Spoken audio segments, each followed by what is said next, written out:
By the end of this video, you may see the food you eat very differently. 90% of livestock raised in the US are produced in overcrowded and filthy factory farms. When we see food industry giants trying to monopolize how farming looks, we have to remember that there are still farmers within these factory farms. So the farm has gone through a couple transitions actually. It started out with more of a homesteading lifestyle, and that's when Wendell Murphy came in, kind of knocking on the door, and gave us an offer that my parents couldn't really refuse. Contract farming is when a large corporation makes an agreement with an individual farmer to raise animals owned by the company on the farmer's property. They have no control over their farms. The meat company owns the animals, they own the feed, they own the medications, and all that the farmer is left with is the debt and the dead animals and the waste. These practices get farmers into situations that are really hard to leave. There's a lot of debt involved, and eventually my parents wanted to get out of it. I wanted to get out of it, but those buildings were kind of, on the land. They're my parents' retirement fund. But it's worth noting that the communities surrounding these factory farms are not off the hook either, especially when it comes to the water they drink and the air they breathe.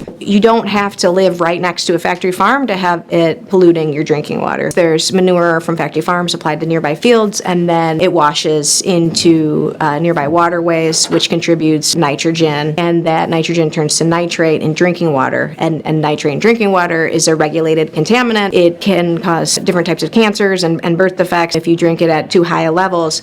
And we've actually found nitrate in drinking water in public water systems throughout the country in big cities. And then there's also just air pollution coming directly from the factory farms. We see ammonia, particulate matter, and those can lead to respiratory issues in communities nearby and also cardiovascular issues. But why are farming communities struggling to keep family farms in business and factory farms out?